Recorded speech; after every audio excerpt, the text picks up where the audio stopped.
everyone, and welcome.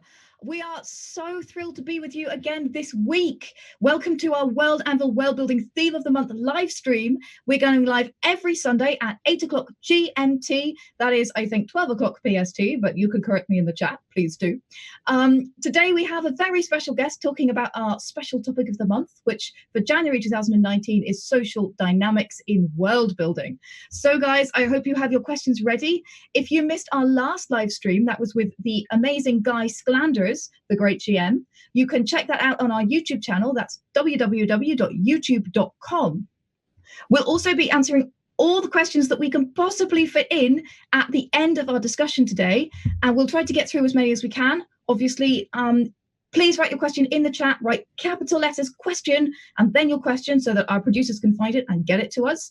And if we don't manage to answer it at the end of today's live stream, we will be answering it in week 4. Dimitri and I are going to sit down on the sofa, crack open a bottle of wine, and answer all of your world building questions about social dynamics. So make sure you check in for that. So today we have a very special guest. Hopefully you can see her because her internet is apparently also full of bees. We've been talking about the bee internet phenomenon just before. And so Lynn is in rural England and may cut out at any time, but hopefully will manage to stay with us for the duration of the interview. How are you doing, Lynn? I'm doing fine. Thanks, Janet. Fantastic. It's so great to have you here. It's my pleasure. Let me just introduce her quickly because she's far too modest to introduce herself. Lin Foxhall is Professor Lin Foxhall, MBE. She is the Rathbone Professor of Ancient History and Classical Archaeology and the Dean of the School of Histories, Languages and Cultures at the University of Liverpool. Previously, she was the Professor of Greek Archaeology and History at the University of Leicester and the Head of School of Archaeology and Ancient History. And if any of you caught any of the footage about the excavation of the body of Richard III a few years ago, I think that was 2012, wasn't it, Lynn? Yep, 2012, 2013. 2012, 2013. Lynn is right. The person you will have seen the spokesperson talking about that because she was the head of the team that discovered the body and did all of the research and all of the findings and the conclusions on that. That must have been an amazing project, Lynn. It was an amazing project, though, of course, I didn't do it all by myself. I was one of the leaders of the team, but there were lots and lots of other great people to work with. Oh, fantastic. It sounds like an amazing collaboration. It was really fun. So you're doing well today. I hear your internet's a little bit on the dodge. Yes, well, rural England, this is what happens. The sheep go and eat it. I'm convinced it's bees myself, but I'm sure it's one or the other. So all of our nice audience know that I am slightly mad, but they probably think I'm more mad because I have an archaeologist talking about social dynamics. Maybe you can explain a bit about why I've brought you on the stream today to talk about that. Well, you might not think that archaeology has much to do with world building, but in fact, actually, in a sense, world building is my job because stones and bones and pieces of pot don't speak for themselves. They never speak for themselves. They're great to find, but my job is basically building a past world by interpreting those stones and bones and pieces of pot. And if somebody discovers something new or a new site or new material, then I have to go back and reimagine the past world that I have imagined. So in a sense, what I do is a kind of world building because I am building the worlds of the past from the things that people left behind, the texts, the stones, the bones, the pots. On the other hand, archaeology and past societies can be a very rich source of inspiration for world builders because of the enormous variety of different ways that people lived in the past, different forms of marriage, kinship, social organization, political organization, the weird things that societies did all over the world in past times. And so, and societies that were very, very different from the ones that we live in.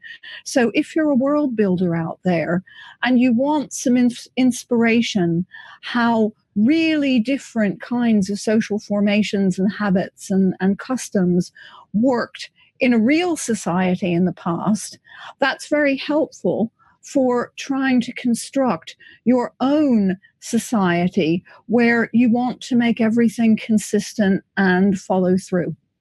Absolutely. I've often found that some of the most interesting worlds, when you ask the creators about them, often what they'll say is, oh, I took inspiration from the Incas, or I took inspiration from X tribe. And the real world is so often stranger than fiction that it's a great place to start with inspiration and sort of spinning your own take on a historical model. Absolutely. And you know, when you're reimagining a world, even when I'm imagining past worlds that are, well, real in a sense, that reality can change with new information. It's not stable, it's not fixed, it's not set in stone any more than your worlds are. Absolutely. So let's cut straight to the questions, because I have a massive list for you. Right, go for it. Things we want to ask you. Go. So let's start with some questions about marriage and dynasties. That's going to be the closest family unit that we're talking about with social dynamics. My first question, if you'll excuse my language, is why is paternity so damn important? You see it in so many societies. It's almost a given in sort of historical or mock historical societies that are completely ubiquitous in fantasy. And it's so common to have conflict associated with paternity. Why is paternity so important in the first place? Because you can't see it. It's a really simple answer at one level. Maternity, like who your mother is very obvious, because somebody saw your mother walking around pregnant for 9 months and giving birth to a baby and all of those things. So who somebody's mother is self-evident. Who somebody's father is not necessarily so self-evident. And in many societies, past and more recent, this leads to a lot of anxiety and conflict about who the father is. That's very interesting.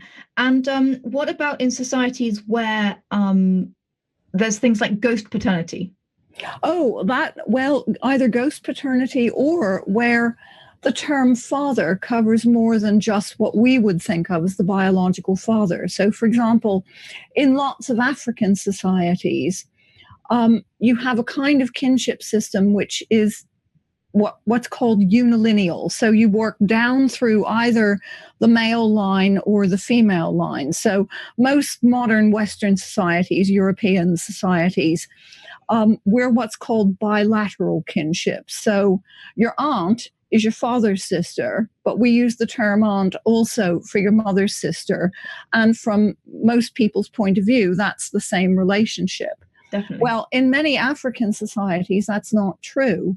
The term, you would have one term of kinship for, say, your mother's sister and a different one for your father's sister, because they wouldn't have the same relationship to you, because what's important is going down one line, male or female, and not the other.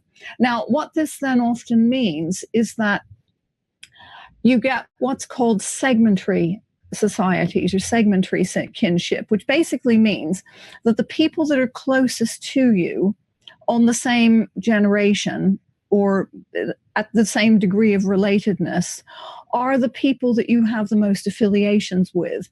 So people like your father is your father, but your father's brother is also your father. Huh. That's fascinating. If you're working in a patrilineal system. Whereas your mother's brother would have a different relationship to you. He might be called something like an uncle, for example. Sure. So people in different kinds of societies reckon kinship in very different ways. And so even though people understand and acknowledge what we would call biological paternity, in terms of the kinship relationship, you might not think of paternity as just being your father. So your cousins are also your siblings. Interesting. Because they're on the same, as it were, generational level. Whereas, say, your father's brothers would all be your father. Fascinating. And do you want to explain a little bit about ghost paternity? I don't know very much about ghost paternity. I mean, there are various kinds of things. Ghost paternity is sometimes when you get, say, a man who dies before he has children, or who is killed before he has children, and then the often his brother, for example, will have a child with his wife or his partner, and then that child is deemed to have been fathered by the man who died. So this also comes up in things like, if we get time to talk about things like vengeance and retribution and things like that, how you substitute people and things. So that's quite interesting in that regard. But it gets very complicated. Absolutely. Yeah. I mean, again, this is the model of ghost paternity that I was familiar with, where you can be a legitimate child even if your father is dead and you are in fact the child of your uncle and your mother, not the child of your uncle, but you know what I mean? That's right. Yes, it's your father's brother who is your actual father. Exactly. Yes, is your biological father. Society-wise, your father is your father, but actually your uncle is your father, and that is exactly the same culturally speaking. Well, exactly. And I think what this basically shows, and of course it happens in our society with things like, for example, adoption, is that biological relatedness and biological paternity or maternity are not always cotangent. They're not always the same thing as social paternity or social relatedness. And that's very, very important. And there is a huge variety in different human societies, for real, in how people understand relatedness and who is related to you and who it's important to be related to. What we think of as the nuclear family, mom, dad, and the two kids, is not necessarily how lots of other societies operate. Yeah, absolutely. That's absolutely fascinating, and a great thing for our world builders to think about as well, because it's so easy for our own prejudices and our own presumptions to influence the world and make the world then like a boring place in a way. You know, there's so many interesting ways to do these things. Well, exactly. And this is what I have to do in my job too, is that when I find, say, a house, I can't just assume that only mom, dad, and the two kids lived in it. Yeah, exactly. Because there is often evidence, whether in texts or in other things, that might indicate that family configurations were rather different in that world. Yeah. Now, it's very, very common for fictional societies to have things like polygamy. And you see this in societies that are influenced by the Far East in whatever specific or completely generalized way that has been done. But you also see it, it's really one of my favorite examples of this, which you probably are not aware of, is in a game called Skyrim, in which the orcs, and these are just like Tolkien's orcs in many ways, they have a setup where the chief is the only one that's allowed to have children, and they have multiple wives, and the different wives have different functions, which is super interesting. Sounds like Near Eastern Kings to me, where that actually does happen. Now, again, polygamy is very common in lots of different societies, and in terms of allowing it. But the actual practice of polygamy is much less common than you might think, for a very simple reason, and that is having lots of wives is quite expensive because you have lots of children and you have lots of people to look after. So often having lots of wives becomes a kind of conspicuous consumption, like having 5 cars. Right. So it's the same sort of thing. So the only people in a number of societies that allow polygamy, that where polygamy is part of that social dynamic, the only people who have lots of wives tend to be people who are elites or who are very wealthy, because otherwise nobody else could afford it. Right, sure. It's too difficult. But again, Islamic society, of course, is one of those that's often cited as well known for having the possibility of having multiple wives. But again, a number of African societies do this, and it's been common in the ancient Near East, in ancient Mesopotamia. Again, kings and pharaohs regularly had multiple wives because there were all these complicated dynastic and diplomatic relationships between, say, the king of Babylon and the king of the Hittites and the king of Egypt. They would all swap daughters with each other, so that you would send, if a daughter if you were the Egyptian king, to the Hittite king to marry your daughter, and they would all kind of connect up. So lots of these big important kings in palace centers would marry princesses from a number of different, neighboring empires or kingdoms or client kingdoms or whatever. So that's not uncommon. But there is also androgyny. Okay. Now, androgyny is really interesting. That is where a woman has more than one husband. Ooh, I like that. Tell me more about that. And one of the most interesting examples of that is in ancient Sparta. Huh. Okay, Sparta, the Greek city-state, the great kind of rival to Athens. Right, which is, it's interestingly also always portrayed as like the home of toxic masculinity in the media. It is the home of toxic masculinity on the one hand, and the irony is that Sparta is one of the few well-documented societies where they absolutely practiced what's called androgyny. And quite frequent, and well, not quite frequently, but occasionally what would happen is that you would get a group of brothers who would actually all have children by the same wife. Okay. And part of the reason for this is, of course, because it keeps the property in the family. Huh. Okay, sure. So it stops it from getting dispersed all over the place. So in Greek societies, what normally happens is that you divide the property up among all of the sons, okay, and the daughters get their share as dowry. That is to say, a gift that gets given to them when they get married. Yeah. So if you want to keep it all kind of nice and concentrated and keep the family wealth together instead of having it get split up, the one easy solution is that you have, say, 2 or 3 brothers and they just marry the same woman. It's awesome. I've lost you. I cannot hear you. I beg your pardon. I coughed and muted myself, but now I am back. Excellent. I really need to turn the microphone around so I see the blinking light. Well so done. That is a model that you really never see in world building at all.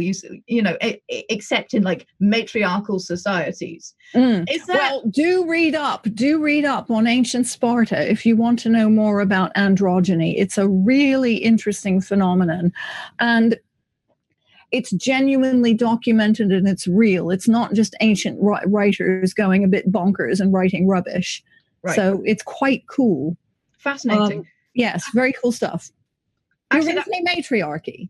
Yes, I do have questions about the matriarchy, if that's all right. Absolutely, go for it. Now, sorry. I was just going to launch onto matriarchy. Please, launch away. And say matriarchy is a really interesting idea, and sadly, it's not real.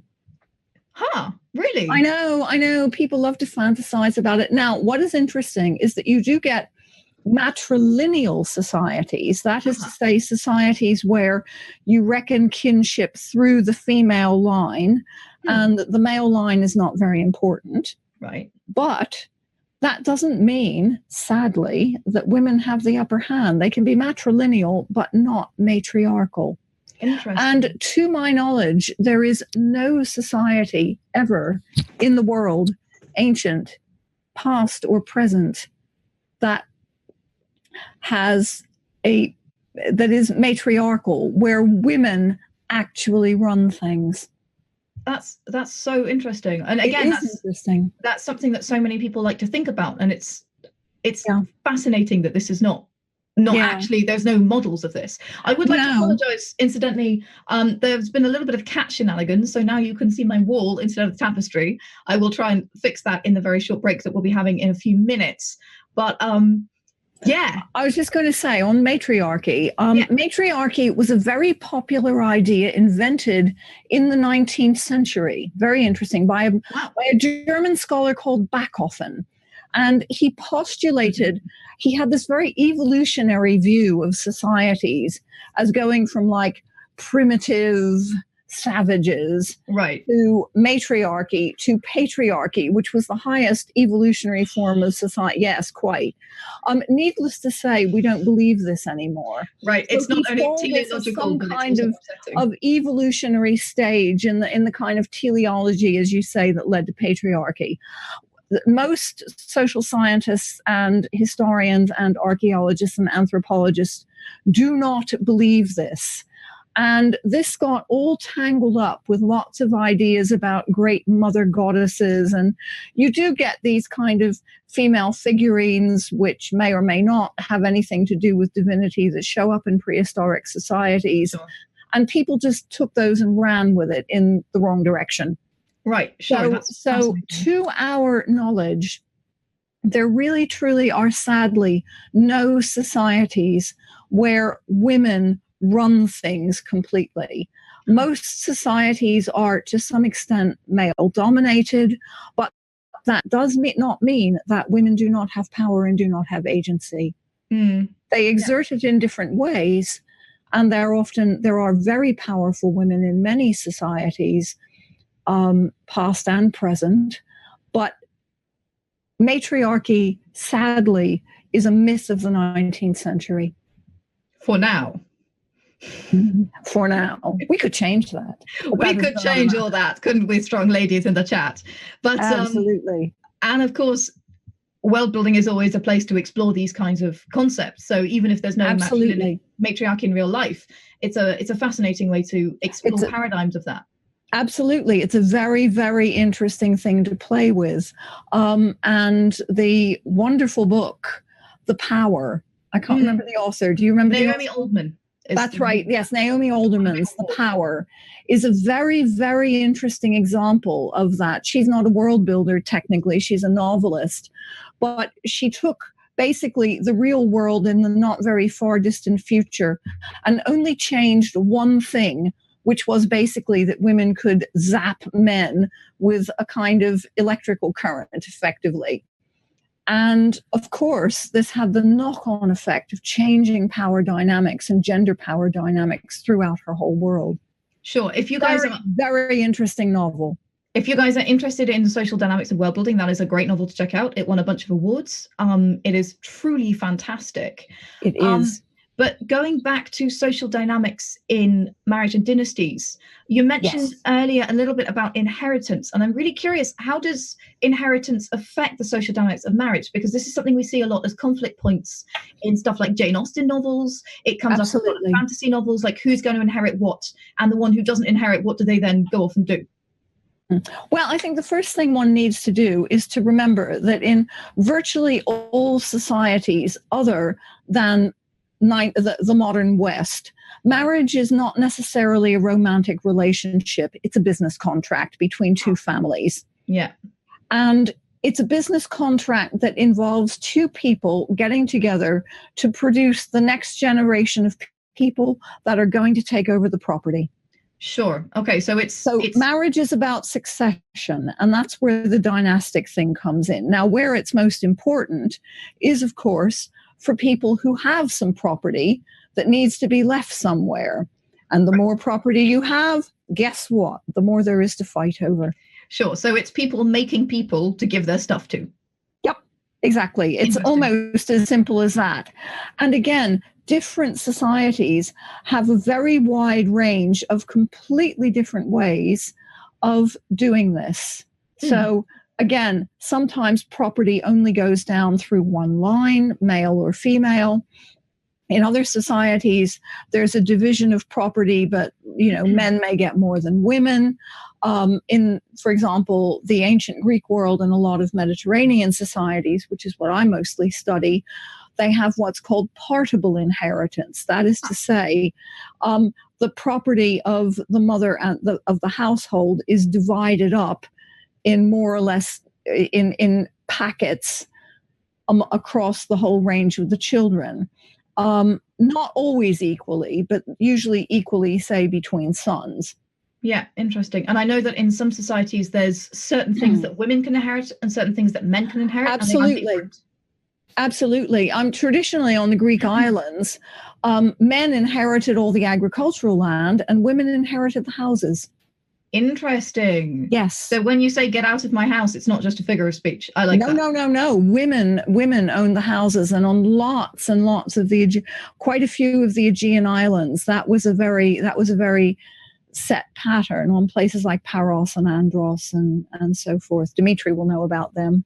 Oh yeah, no, definitely. I'm sure he's lighting up the chat with examples. Yeah. Really interesting. So, to your knowledge, are there any societies where people are not allowed to have children, or people are only allowed to have children? Yes, that certainly does happen, and it's not usually like legally not allowed to have children, but certainly, again, with wealthy families in particular, they often have strategies for limiting who has children, partly to keep the money in the family.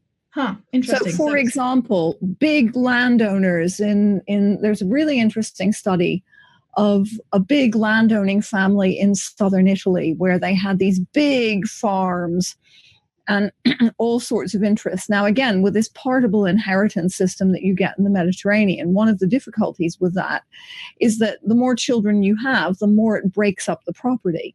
So if you want to keep the property consolidated and together, then what you do is you stop certain people from having children. So you would leave one son to inherit the big farm, but the other sons would go off and do things like, join the army and not marry, or become priests. Getting them to be priests was always a good one because you could guarantee they wouldn't have children. Sure. Okay. There are children that would be recognized legally, so and who would inherit.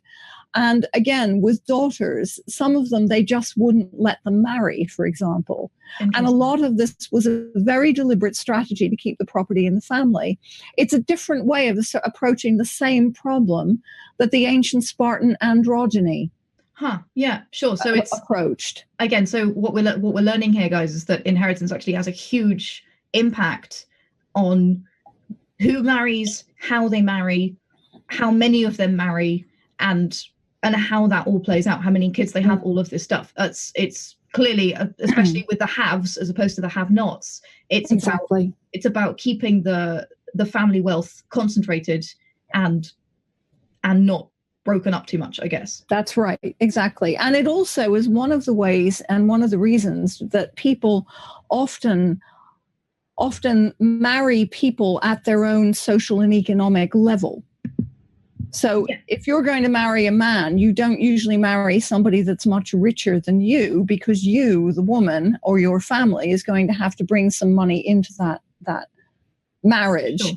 And it's very common for gifts and money to be exchanged on marriage. Some societies have a system called bride wealth, where you actually give money to the bride's family to compensate for taking her labor away effectively.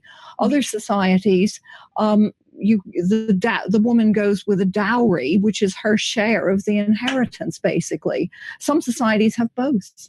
Interesting. So there's a sort of equal opposite exchange, or non-equal opposite exchange. Exactly. So it's not only people that move on marriage, it's also property. Wow. Okay, that's fascinating. And it's more often women. In many societies, it's more often women that move to another place rather than men. Yeah, you see that a lot in a lot of different societies, that the men are the one that stay and the women are the one that move to a new place. Yes. And sometimes over long distances, archaeologically, we can now track that through things like isotope analysis, because you can actually pick up women who grew up in a different place from where they ended up dead and buried. It's so cool. That is fascinating. I've got one question for you, which might be slightly out of your wheelhouse, and then we are going to cut for a short break. Yep. So the question is, and you don't have to answer it if you don't want to, but how would marriage and dynasties be different in worlds that require more than 2 biological sexes for procreation? Well, I think it's a really interesting idea and a really interesting question. And the way that you could deal with that is think about what the impact would be on inheritance and property. Remembering that in most societies, marriage is not about romance. it's about producing that next generation of offspring Sure. who are going to carry on the family in some form. Then if you have 3 parents, how do you actually work out who gets what bit of the property? Right, exactly. And what are their different roles in a marriage or in a kinship association? It's a very good question, and it would be a really interesting thing to follow through in terms of how you build a world. Cool. Okay, that's a fascinating approach to that. Okay, so we are going to cut to a short break. All right, guys, catch you after the break. Well, guys, welcome back. We have been chatting with Professor Lin Foxhall today about social dynamics and world building. She has been telling us some absolutely fascinating stuff about how marriage work and how dynasties work in the past and in historical societies. And we are going to jump straight in with tribes and family groups.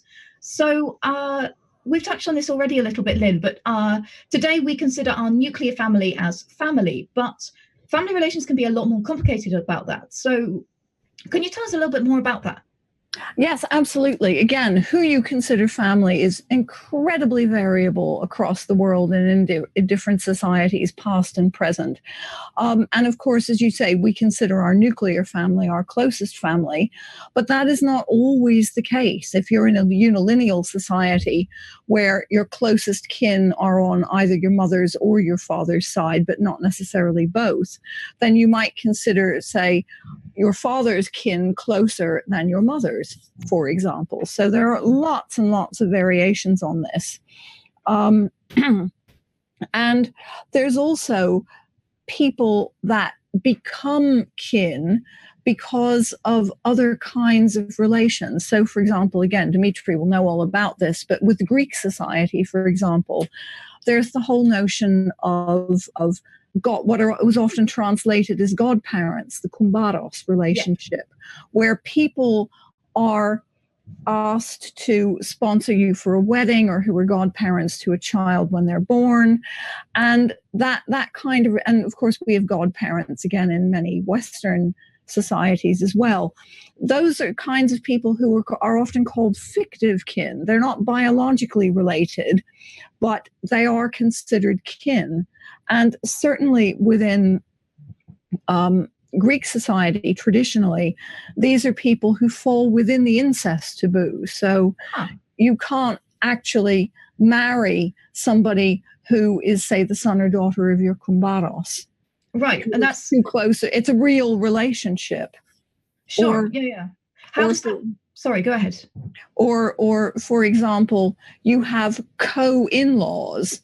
Now, in say English or American society, you have your parents, and each person in a marriage has their parents and then their in-laws. And the co-in-laws are not considered to be related, but of course in Greek society they absolutely are. Yeah. And in many other societies as well. So it's very cool. There's a lot of variation on this. And that's really fascinating. And are there other societies where this kind of fictive kin plays in, like in African societies, for example? Oh, absolutely. Absolutely. Loads of them. So, for example, you get many societies in Africa, also in Pacific, South Pacific cultures, where young men or young women may go away and live with, say, a matrilineal cousin, what we would call a matrilineal cousin, or something like that, or aunt or uncle who lives someplace else for a long time, and effectively be looked after by them. So there's a whole fostering thing that goes on in there, because your father, if you're in a patrilineal kinship system, your father's brother also counts as your father. So you go off and live with an alternative father for a while. So there are all kinds of other ways in which people consider who you're related to. And adoption, of course. Adoption happens in many societies. Sure, and it's not just kids, is it? No. In most ancient societies, you adopt adults, not children, because the whole point of adopting is so you have somebody to inherit that property. And you can also have family members who are not what we would call people. So, for example, in ancient Inca society, natural forces were held to be sentient beings. So things like mountains and rivers and trees and things. So you could marry them. Wait, just to be clear, you could marry a tree, or you could marry a tree, or you could marry a mountain. Yes. Wow. So this may be one of these areas where you do actually end up with three individuals as they're construed in that society in a marital relationship: the man, the woman, and the tree, or the river, or the mountain, or whatever. And this was taken very seriously. That is fascinating, especially if you consider that in a lot of worlds which do have magic in them, some of these beings can really be alive. So Absolutely. The social dynamics of that kind of relationship would be just extraordinary. Yes, well, I mean, even in real societies in the past, what we would consider in our world to be natural forces, people did consider in some cases to be sentient beings. Sure. Yeah. No, that's fascinating. That is so cool. You know, people really did do this. So it's not entirely fantasy or made up. And this is where archaeology can be such a fantastic inspiration for you guys as world builders. I highly recommend it. Absolutely. Now, you touched very briefly on the incest taboo, which is a fascinating topic. So it is, yes. Taboos do exist within family groups, and how far out do they extend? It's incredibly variable, and it's very specific to different societies, which construe it in their own ways. So in some societies, as I've already mentioned, the incest, who you can't have sex with or marry, includes people that we would consider to be unrelated. Right. On the other hand, again, ancient Greece, one of my favorite examples. In ancient Greek societies, different city-states, you could marry half siblings, half sisters or half brothers. Okay, interesting. Now, it depended in different city-states whether it was the half was on your father's side or the half was on your mother's side. Okay. It varied from one to another. They weren't all the same. Really weird. Oh, that is so interesting. Half siblings were okay if they were the right halves for that particular place. Right. Direct descendants, father, daughter, mother, son, that kind of thing, were definitely not. And of course, the famous Oedipus story, the famous Oedipus myth, where everything goes terribly wrong in that family because Oedipus accidentally marries his mother, and therefore the children end up a complete disaster. Right, sure. Is based on the notion that it's that direct line of descent, father, daughter, mother, son, which is the incest taboo you absolutely must not cross. So completely different from the way we think of incest. Sure. Another example of that would be that there are some societies where you cannot marry your husband's brother. Yes. So if your husband dies for some reason, you can't marry your husband's brother. But in other societies, that's the expected one. Yes, because you have to look after them. Yes. Or they have to look after you. Right, exactly. If you're a woman, they have to look after you. So and that is how it works. So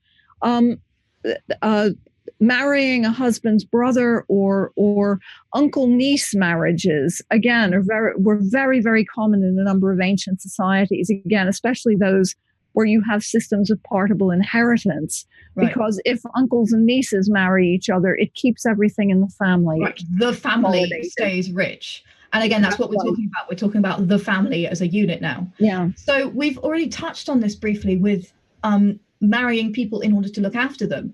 But what we owe to each other as family, what we are expected to owe to each other, the code of honor, is a really, really interesting question. And again, it comes up a lot as a conflict point in plots and in RPG games and this kind of thing. So what kind of aspects do you see in these codes of honor, and how widely, again, do they extend throughout the family? It's incredibly variable, but it certainly does exist. Let me give you my favorite example from my favorite speech from a 4th century BC orator. He wrote speeches to give in law courts called Demosthenes. Okay. Now, this is a really exciting story. It's a bit like a soap opera. Demosthenes himself is not involved in this, but the speaker of this speech is somebody who had been out when the bailiffs came in to try and collect a debt from him.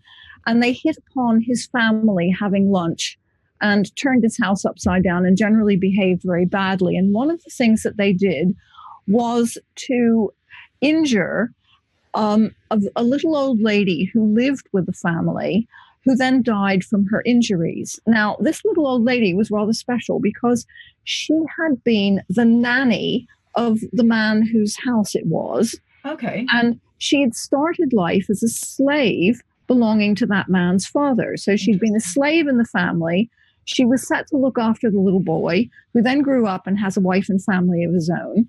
She went off, was freed by her former owner, went off and had a relationship with somebody else. But then when she was old and had nobody to look after her, came back into the family to be looked after by the boy for whom she'd been the nanny. Aww. Very sweet. So they clearly loved her very much. And this man was so upset because under Athenian law, there's no state prosecution for murder.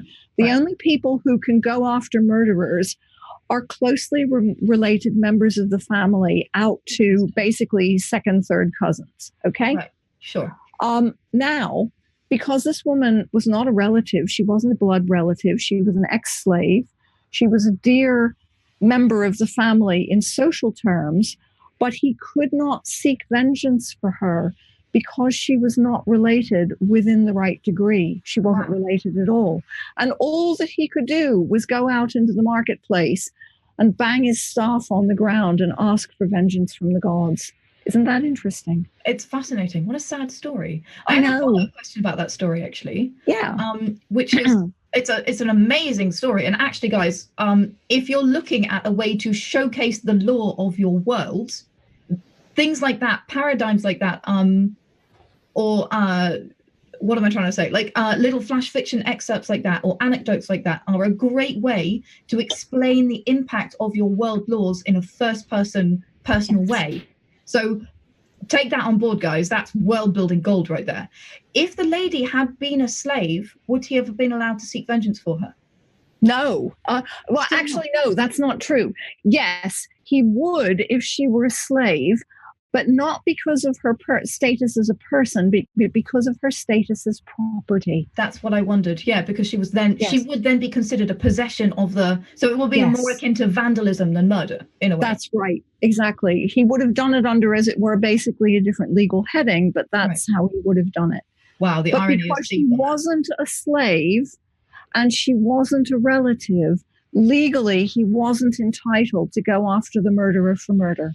Sure. And it's worth mentioning that law enforcement is a very recent phenomenon. Oh, it sure is, yeah. All of the sort of policemen in these medieval worlds just doesn't happen. Doesn't happen, guys. No, there are no policemen. And that's why, precisely why you have vengeance and heavy gangs. Because even if the law says, yes, this man owes you money, it's up to you to go with your heavy gang, who funnily enough are usually your family, and go and collect it. Yeah. And this is when family units and family groups beyond your immediate family become very important. Yeah, and that is very much the role of these codes of honor, is when there's no policeman to make the law happen, it's the family that makes the law happen, and that's why these things are in place. Yeah. And also is responsible for things like compensation. So again, as we were saying before, if somebody in many societies, if somebody gets murdered, then it's up to the family that did the murder, so either to pay compensation or to supply another family member. This is where some of this ghost paternity comes in some societies, but it's also where, if you have killed somebody in a family, they've lost the person they love, of course, but they've also lost that person's labor. Right, sure. Interesting. So you need to supply them with a new person. Wow. Wow, that is a fascinating way of looking at these things. We often we don't consider things like that, do we? We often think of like, oh, it's an emotional thing, but actually it's so practical. Like you've lost the hands that do the work that make the stuff happen. Yep, exactly. And that's why it's there. And also, if you can, as it were, if you have a legal system or a strong set of social customs that can collectively enforce this by basically peer pressure, this is actually quite good because it stops feuds from getting completely out of hand and becoming, the Montagues and the Capulets. Right. Okay. And when you get these big, powerful families, obviously that's something society as a whole has to avoid. Because otherwise you just because otherwise it's just hugely disruptive for everybody. So that's why you have systems of, say, paying compensation if somebody gets killed in a bar brawl. Yeah, absolutely. And another thing that these codes of honor relate to is, and again, we've touched on this, is who you have to look after, right? Sorry, say that again. Another thing that these codes of honor relate to is like who you have to look after, like who you have to look after if they get old, or who you have to bury. Absolutely. And again, in many societies, there are quite strict rules about who you have to look after. Again, a lot of African societies have a very strong sense of obligation to a very, very large number of kin who often live very close together. Sometimes they don't, but sometimes they do. And so this works both ways. So, for example, if somebody gets very wealthy or wins the lottery or whatever, he suddenly has like 4 zillion relatives on his door, all of whom think they deserve a share of the profits because they are his relatives. Oh, so wow. It does work both directions. But again, in a society like ancient Athens, this group that was called the Anchisteia, which was basically relatedness out to the children of cousins. So basically your second cousin once removed. Sure. Now, that's children of cousins. No, first cousin once removed. Okay. Right. So out to the children of cousins, first cousins. Now, that group was about as much as you could kind of keep track of, because when you have bilateral kindred, it's very easy to lose track of your relatives. The reason unilineal kinship systems have so many relatives is because if you're only reckoning through the man's line or the woman's line, it's easier to keep track of them. Sure, so I get that. Ancient Athens, like many groups that used bilateral kindreds, had this kind of limit on it. Mm-hmm. But within that limit, if somebody dropped dead in the street and you were related to them within that degree of first cousin once removed, you were responsible for making sure they got buried, if they had any debts, making sure those debts got paid, if they had an unmarried daughter, making sure that somebody married her, all kinds of other things. That's so interesting. We've been talking about these larger family groups and how big we reckon family, but there is something to be said for sort of family superstructures, isn't there? Like the phratries. Yeah, phratries. Phratry, P-H-R-A-T-R-Y. It means basically, it's the same word as frater in Latin, as in brotherhood. And basically, you get in a lot of societies. You get it in African societies, you get it in Mediterranean societies, you get it in the Middle East, in Libya, the Middle East, lots of Islamic and Arab societies. These notions of clans or lineages, which are bigger than the family that you know you're related to, but they're still people that you have an affiliation with. Basically, I guess the easiest way to explain it is the people that you know you're kind of related to somehow, but you can't actually trace the actual relationship. Huh, okay. They've got to be, they're kin beyond what anybody can remember. Sure. So it's like when people share, for example, in our world, where people share a surname. Right, sure. You know, okay, that makes sense. And especially if you live within a narrow area, the likelihood is that people who share a surname with you may be people to whom you are related, especially if it's a relatively unusual surname. Sure. No, that makes sense. On the other hand, you probably don't know exactly what that relationship is. Sure. So how do these things function in society? Like the phrases were related to Athenian citizenship, right? Yeah. Absolutely. Yes, they were. They were not officially part of anything, but they were these sort of clan groups. So, and they were there to celebrate things like life events. So if you had a baby, you introduce your baby into the phratry when it's born, so everybody can see that you've got a legitimate child. When you get married, you do a wedding party for the members of the phratry, all sorts of things like this. And when a boy turns 18, he was normally introduced into the phratry of his father. Huh. And what this basically means, in a world where you have no civil servants, no records, no record offices, no archives, that you have a group of people who can vouch for the lineage of that person. Sure. Okay. They can say, if somebody questions it, yeah, sorry. No, I was going to say, I think we have a little bit of a lag here. Go. It's kind of like the old boys club, but on steroids in a way. Yeah, exactly. And it's basically if somebody questions your citizenship or your mother's citizenship or her legitimacy, there's a group of people who can vouch for the fact that when your father was married, his wife and his marriage was celebrated as part of the phratry as a legitimate marriage. Interesting. So it's like... Because there's no marriage records. There's no marriage licenses. Right. How else do you know?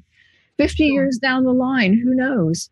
Right. Okay. So that's fascinating. It's got a lot to do with sort of living memory as well. And absolutely, there's a lot to be looked at in world building terms of that kind of society in worlds where you have unusually long or unusually short lifespans as well. Absolutely. Because living memory then has a very different thing. Now we do need to move on because we are edging ever closer to the end. We have so many questions to answer, but I do just have a couple more. I'd love to ask a little bit more about what happens when families fight, because again, we touched on that very briefly. Well, that's where some of these larger kin groups become very important and very interesting. So there are, for example, in a number of societies, especially pastoral societies. So you get this in Central Asia, but you also get it in the Balkans, right, in places like northern Greece, where you get groups like the Sarakatsani, where for much of the year they're just like doing their thing in their nuclear families. But when they get together and move all their sheep up to, say, upland grazing, then you get a whole bunch of related households who get themselves together into a group called a Tselingato. Okay. And there's a leader of that called the Tselingas. And basically, the reason that they do this is, A, because it's easier to move lots of sheep with more people, but also it's easier to bully other families off the grazing for which you might be competing if you have a bigger heavy gang. Ah, so it's strength in numbers, essentially. It's strength in numbers.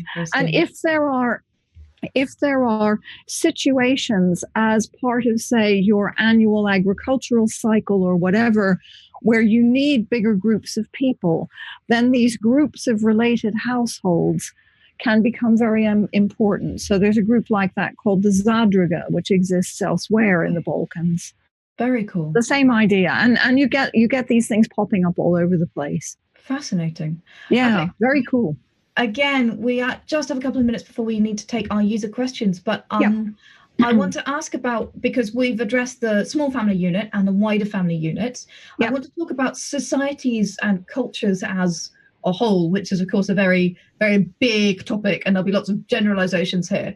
But for example, what about things like non-kin-based groups, like guilds or societies, like the Masons Guild, for example?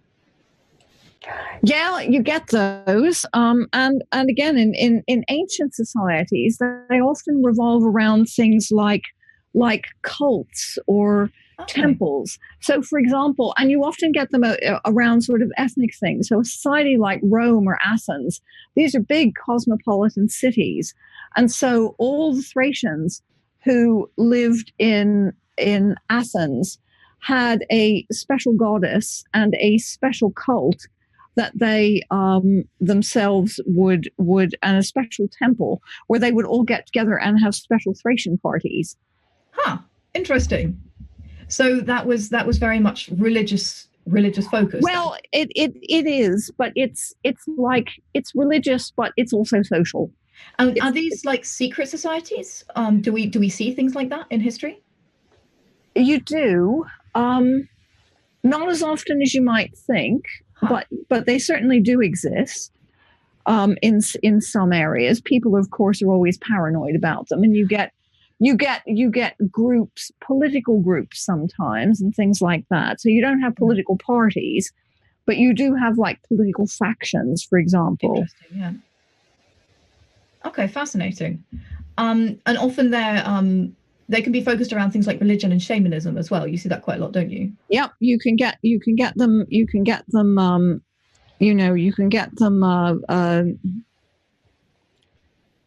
get them around all sorts of. You can get them around all sorts of things. Shamanism. Again, all sorts of different things. Cult and temples are a very standard way of having that happen. You also get groups and societies that form around age classes, and many different societies are organized like that. So all of the children born in a particular year, for example, who go through a social system together, are often considered to have a special relationship to each other. Wow. Okay, that's a really unique concept. And again, it's something that you don't see very often in world building, and it's a really wonderful concept. So I think, but it's very common in many ancient societies. Yeah, exactly. And modern ones. African societies often do this. Very cool. It's something I'd love to see more in world building. Well, I am being yelled at by our producer to get some questions in. I wish I could just keep asking you my own questions forever, but I am being very selfish, I'm afraid.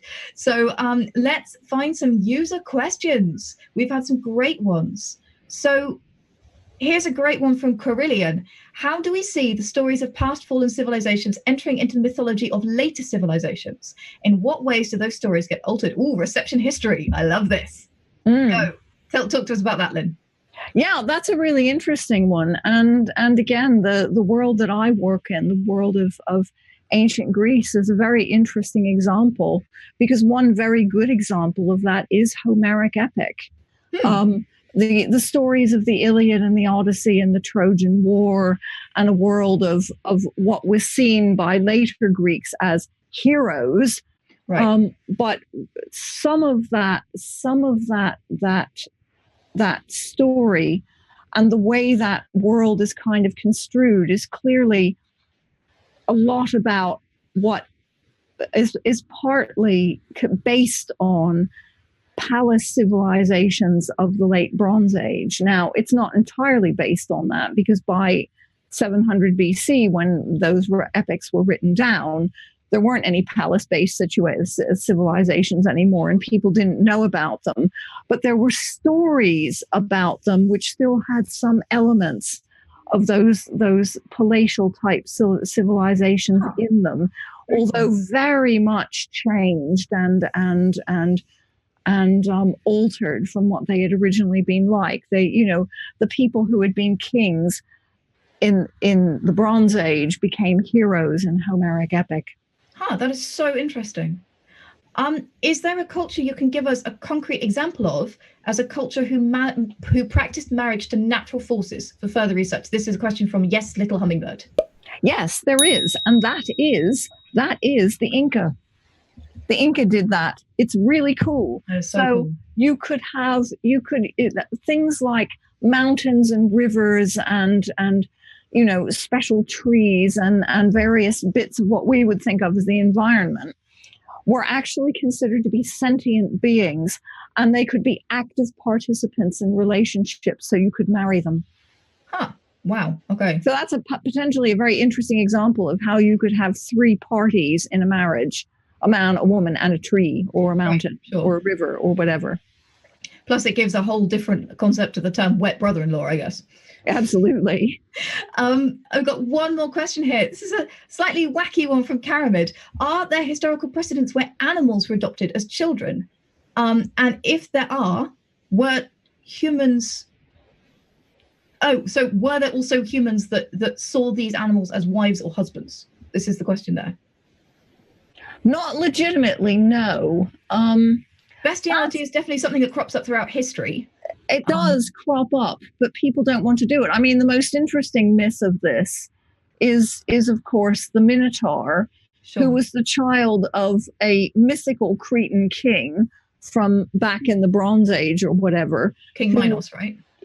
Yes, probably. Yeah, well, King Minos in the myth, but who knows? Whoever. Yeah, right, yeah. Sure. King Minos, in the myth, which is much later, of course, than the actual Minoan, what we call Minoan society, the Bronze Age society. But the idea is that Pasiphae, who was the wife of King Minos, had sex with a bull, and the offspring was, of course, the Minotaur. Right, sure. And this is where paternity matters, people. It takes us all the way back to our first question again. Absolutely. But normally, no, you don't get people adopting animals as children. What you do get, though, are lots of stories, not reality, but myths about animals adopting children as children, humans as children. So, of course, the classic one is Romulus and Remus. Right, sure. Interesting. And sort of where they're adopted and nurtured by a she-wolf. Sure. And these are stories that are picked up later by, for example, Kipling in the Jungle Book, that kind of stuff. Absolutely. And so Kipling's, Mowgli is a trope by that point, isn't he? Exactly. And that is really interesting. Yeah. So I know that you've provided us a fabulous list of further reading, which I think our producer is going to drop in the chat right now. If you're watching the YouTube video, you can check that out in the description below. If you're listening to our podcast, you can check that out. Oh dear, poor Lynn. That's right. We don't talk for too long, people. No, it's all good. If you're listening to the podcast, you can check that out on the blog, and that will be in the description notes on there. So finally, just before we go, what is your biggest bugbear about how people use social dynamics in fictional worlds? It's not being consistent in how you follow through with it, and in making stuff up that isn't, as it were, socially logical. Right. Okay. So that makes sense. Systems that don't make sense as a whole, essentially. Yes, exactly. Systems that don't make sense as a whole, or where you introduce something, but like three people marriage, but you don't follow through the implications of it into inheritance. Fascinating. All right, guys, you heard it here. Make sure that you consider the ramifications of what you create.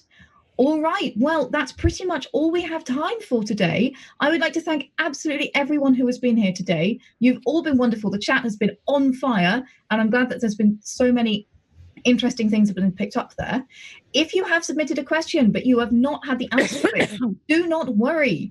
Dimitri and I are going to be answering all the questions that have not yet got answered in the first 3 weeks of January on our 4th week of the show. So we're going to sit down and have a chat about all of those world building questions, get some interesting answers for you. And if we need to, I might pop something off to Lynn to ask for extra support about that. Absolutely. Happy to answer any more questions. Fantastic, Lynn. You are such a good sport.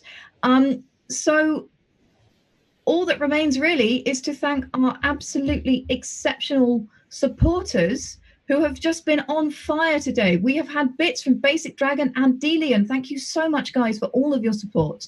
We are going to go on a raid now, which is always fun. So our raid call is Light Up the Forge. When you get in the channel, that is Roll for It. If you can scream that out in the chat, that would be absolutely amazing. Let them know that you've come from us. All right, guys. Well, that wraps us up for today. Make sure you tune in next week for week 3 of Social Dynamics, when I will be interviewing author Sarah Painter about her book, The Night Raven, which uses magical families and has all sorts of fascinating social dynamic implications in the world building of that. So I do hope you tune in. That should be fascinating. If you missed part of this today, you're going to be able to check it out on YouTube. And all I have to say now is grab your hammer and go world build!